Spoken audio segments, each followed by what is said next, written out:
Hi అండి. ఉలువలు ఒంటికి ఎంతో మంచిదైన ఉలువలు. ఇది కొలెస్ట్రాల్ కూడా తగ్గిస్తుందండి. ఈ ఉలువలు ఒక గంట ముందు కడిగి ఒక గంట సేపు నీళ్లు వేసుకొని కడిగి నానబెట్టుకున్న ఉలువలు. ఇప్పుడు ఇవి నూనె ఏం లేకుండా కడాయి వేడైనాక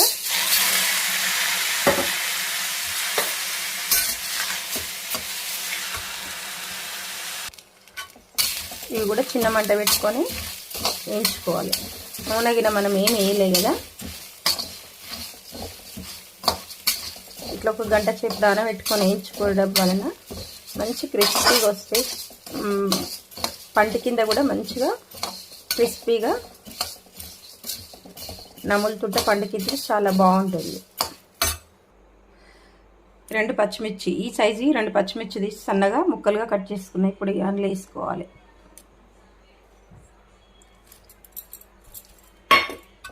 మనకు కారం ఇదే.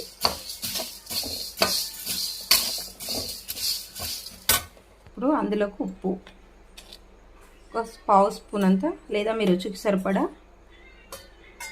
ఉప్పు తీసుకొని కొన్ని నీళ్ళు వేసుకొని పక్కన ఉంచుకోవాలి. ఇవి వేగినాక నేను వేసే విధానం చూపిస్తాను. ఇది మన పూర్ణికులు బాగా తినే రెసిపీ అండి. ఇది చాలా హెల్దీ రెసిపీ. ఇవి తింటే కొలెస్ట్రాల్ కూడా తగ్గుతుందండి. ఇవి అన్నిటికీ చాలా మంచిది. ఇది సూపర్ మార్కెట్లల్లో, కిరాణం షాప్లల్లో ఇవి మీకు ఉంటాయి. అడిగితే చెప్తారు ఉలువలని. ఉలువలు అంటారు.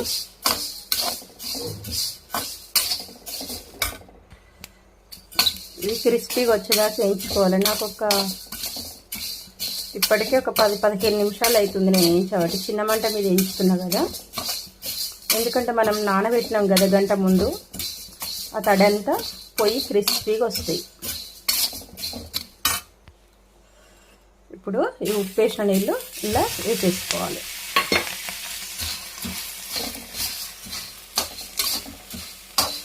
అన్నీ కలిసేలాగా కలుపుకోవాలి. కలుపుడు అస్సలు ఆపొద్దండి. ఆపితే ఒకటి ఏగుతుంది, ఒకటి ఏగది. ఒకటి క్రిస్పీగా ఉంటుంది, ఒకటి మెత్తగా ఉంటుంది ఆపేస్తే. ఈ ఉలువలు రెడీ అయిపోయినాయండి. ఒక చుక్క నూనె కూడా వేసి వేయించుకోవచ్చు. నేను హెల్దీగా చేసుకోవాలని హెల్దీగా చేసుకున్నా. ఒక చుక్క నూనె పోసుకొని వేయించుకుంటే, ఎల్లిపాయలు కూడా వేసి వేయించుకుంటే బాగుంటుంది. ఈ వీడియో కనుక నచ్చితే లైక్ చేయండి, షేర్ చేయండి, ఛానల్ని సబ్స్క్రైబ్